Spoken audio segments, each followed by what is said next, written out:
In EverEver, every star child waits and dreams of their family. Has a star child chosen your family? Let's bring them home together. Before we make our doll, first we're going to prepare our pattern pieces. So we know our arm is fine, we'll just put that aside. But the body piece and the head piece need to be stuck together. They have these overlap tabs that we need to put together.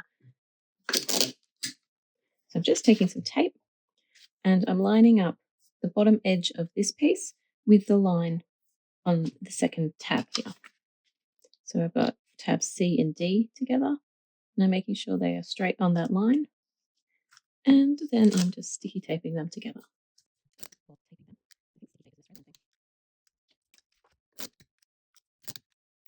So that's the head piece ready. And now let's do the body piece. So I'm going to take the tab A and put it on the tab B, lining up this edge with the second line here.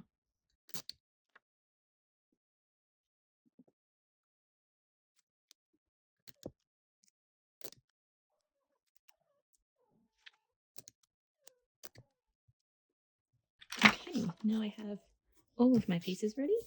Let's make a start.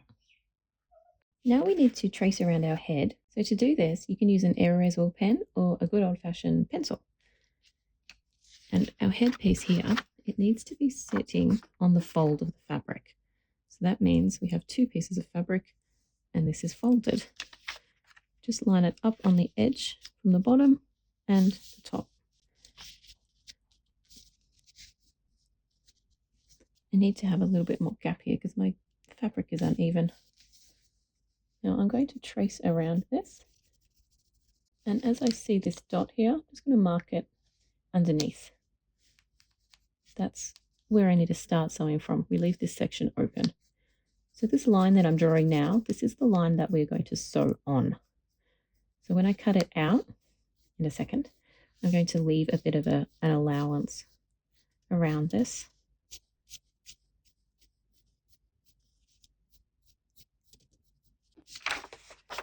So there is my mark. You can sew this right now, or you can cut it first. I prefer to cut it first so I don't have to deal with all of this bulky fabric in the sewing machine. I'm going to pin this together so it doesn't move. Now, like I said, we need to leave an allowance for this. So I'm going to give it a quite big one, and then we will trim this later.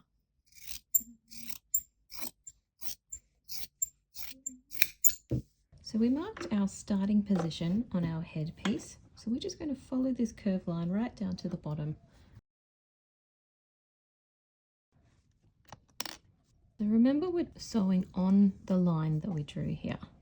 So take it slowly to make sure you have a nice even stitching.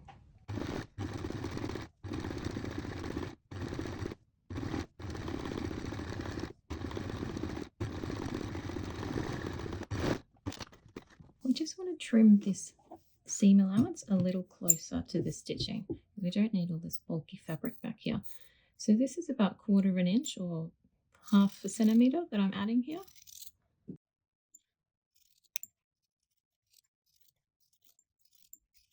So that is my seam allowance and my head piece ready to go. So now my head and body is ready, and I've sewn the head skin fabric together. I'm going to remove these pins and we're going to turn it inside out and use our chopstick to help push open those seams.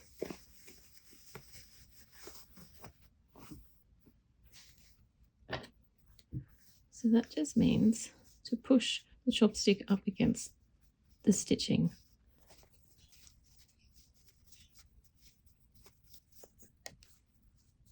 I want to tell you that this is actually the second time I filmed this, because I filmed it earlier, except I didn't actually film it. So you can see at the bottom and the top here that there's a couple of little marks from the sewing needle and the string from earlier. Anyway, let's get this going a second time.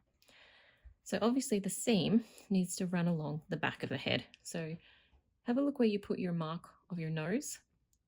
That's going to help you when we put this seam at the back of the head. So this is the point here that we want to check that the seam is at the very center back. So this is my nose, this is my seam. So this is my nose here, and this is the back seam, and I can see that that is quite centered. So I'm going to go ahead and pull that down. When you're pulling your doll skin over the head, push with your thumbs up and gently pull down with the fabric. Now the neck part just here, that is the trickiest part to get over the head because that's the narrowest part. So work that slowly because we don't want to break any stitches.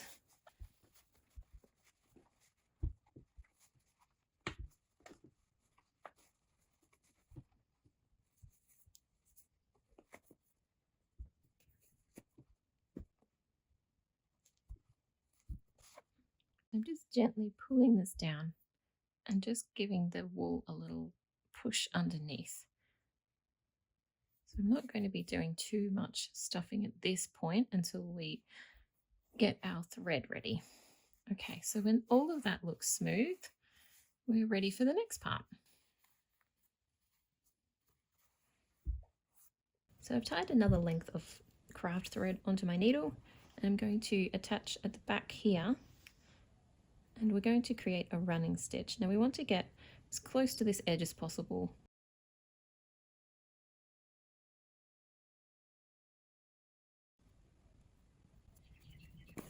Now I'm all the way around. We're going to pull both of these while we push the stuffing inside.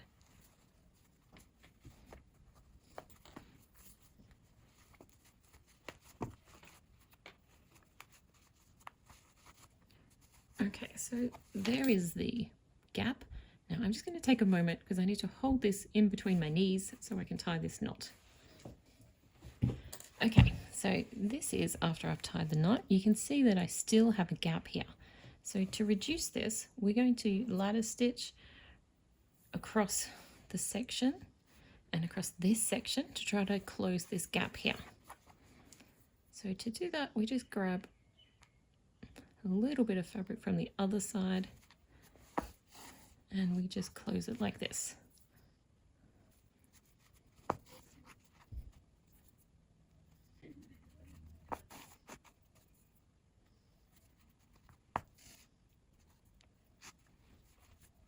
Now I don't want this to be a line, I want it to be a circle. So now I'm going across this section to try to bring the fabric from each side together now.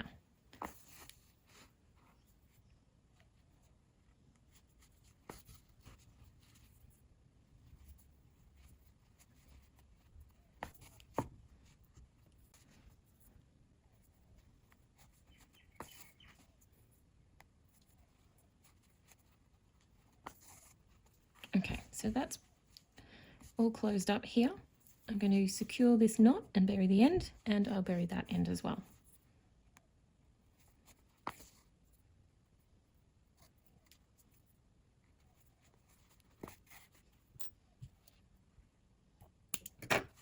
Now we're going to get another length of craft thread to go around the neck here. So make it quite long.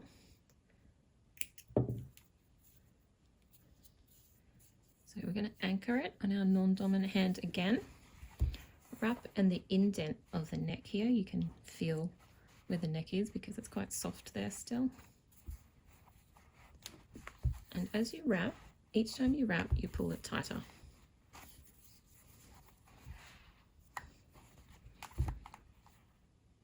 And when you've got it as tight as it will go, that's when we tie a knot.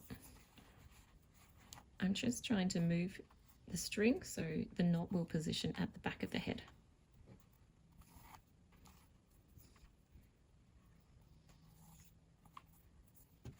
So there's our little neck. If you find your body is a little bit misshapen at this point, you can press on the wool to help give you a better shape.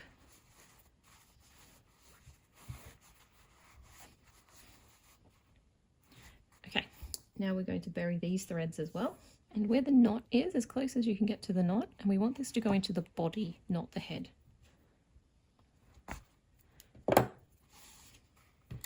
Pull that tight so that we know the string is going into the fabric. And then cut. And the second one as well.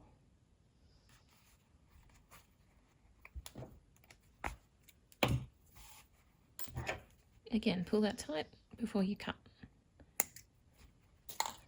And give that a little rub. Okay, now it's time to move up to the top here. Now the reason we have this hole at the top here is because sometimes when you make a doll like this, you have wrinkles around the neck here. And this fabric, or this hole at the top, helps to reduce that because you can pull the fabric really taut up over the doll head. But as we can see, and I'm assuming your doll probably doesn't have any wrinkles either, this is a just in case plan B. So we don't really need a craft thread at the top because this is going to close quite nicely. I've used thread in the color that matches my doll skin. So I'm saying this because in the written pattern, in the instructions, I say to use craft thread here. And I say that because I want to give you the option that if you really need to pull this tight, you want some really strong thread to do that. I'm going to come from over here. So this allows me to have my thread ends buried before I even make my knot. So I'm just going to stop there and hold that. And then I'll make my knot over here.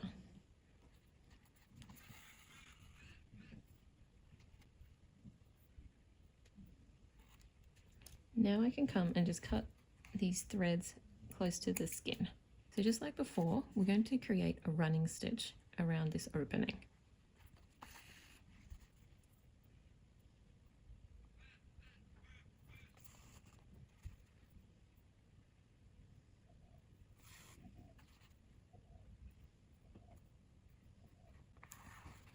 Now we have our running stitch. Just gently pull it, especially if you're using just the thin cotton.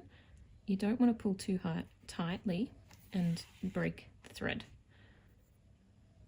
So I'll create a little couple of stitches just to hold that in place. Now what I want to do, like we did before, is to close this gap with a few ladder stitches going across. I'm just going to grab the very tips and bring them over to the other side.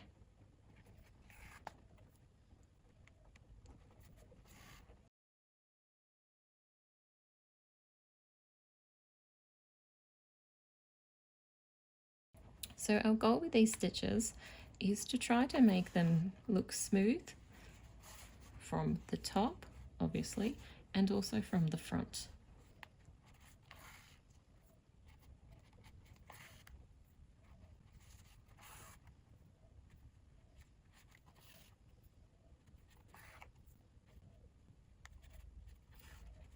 Now, as I said earlier, I had already used this fabric and filmed this part of the tutorial, but I had to redo it because something happened to the footage. So from me undoing those stitches, I created this little hole. So hopefully you won't have a little hole, but I'm going to go and stitch this closed.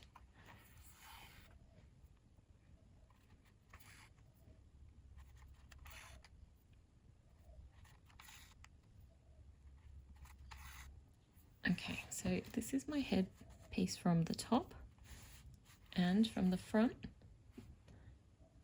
it looks quite smooth. So let's tie a knot here, and I'll bury the thread ends inside the head.